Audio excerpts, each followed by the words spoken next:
Налоговые поступления в бюджет республики за 2024 год составили 6 миллиардов 421 миллион рублей при плане 5 миллиардов 722 миллиона. Выполнение составило 112%. По словам руководителя Министерства по налогам и сборам Михаила Габеля, таких результатов удалось достичь благодаря деятельности созданного при МНС в январе 2023 года Управления по работе с задолженностью. Основная функция отдела – взыскание неоплачиваемых налоговых обязательств. Кроме того, обновлены декларации по сдаче налоговых отчетов. Что касается налоговой отчетности, сегодня она сдается в онлайн-режиме. Могу сказать и похвастаться тем, что на сегодняшний день практически 90% организаций сдают онлайном, не ходят в налоговую инспекцию. Как обычно это делалось, сегодня они могут с любой точки мира через интернет сдать отчетность. Это все вот эти действия простимулировало к тому, что сегодня мы имеем. По словам Михаила Габеля, в сравнении с 2023 годом, в 2024 уменьшилось количество контрольных мероприятий. При этом сумма налоговых поступлений увеличилась. Также большое внимание уделяется в МНС льготам при налогообложении. 6 тысяч налогоплательщиков у нас сегодня находятся на льготном режиме налогообложения. Это спецналоги, патент. И еще что хотелось бы сказать касаемо льгот. У нас на сегодняшний день сельское хозяйство полностью освобождено от налогов, кроме земельного налога. Естественно, они еще и являются агентами, оплачивают подоходный налог за своих работников, но от всех остальных налогов освобождены. При всех льготах, и что еще хотелось бы отметить, что касаемо НДС, у нас практически вся продовольственная продукция освобождена от НДС. Но при всех данных налогах мы достигли тех результатов, которые мы сегодня имеем.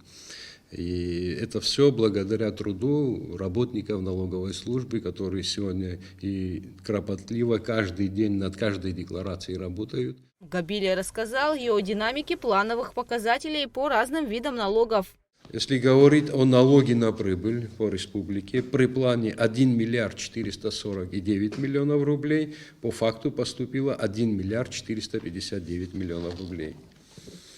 По подоходному налогу при плане 1 миллиард 759 миллионов рублей, по факту поступило 1 миллиард 882,3 миллиона рублей.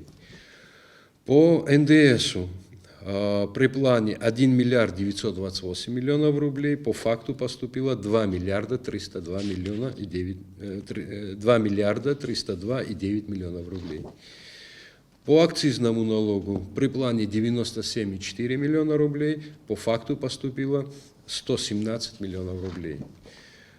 По земельному налогу при плане 162,6 миллионов рублей, по факту поступило 218 миллионов рублей. По налогу на имущество при плане 93,5 миллионов рублей, по факту поступило 126,1 миллион рублей. И по специальному налогу при плане 157,8 миллионов рублей поступило 189,6 миллионов рублей. Министерством по налогам и сборам осуществляются проекты для улучшения работы ведомства. Уже разработан налоговый кодекс, который в ближайшее время надеются принять в МНС. Мы его разработали. Данный проект прошел согласование в кабинете министров. На сегодняшний день он находится в администрации президента. Ожидаем в скором будущем, что он попадет в парламент. Также был принят закон об упрощенной системе налогообложения. На сегодняшний день уже он вступил с 1 января 2025 года. На сегодняшний день уже более 400 человек предпринимателей обратилось с заявками, чтобы перейти на данную упрощенную систему налогообложения. И ведется работа нашими инспекциями, проверяем их документы и уже будем переводить их на данный режим налогообложения. Это, чтобы вы понимали, данный законопроект, он не принудительный, он добровольный, сам человек изъявляет желание и переходит на данную систему налогообложения.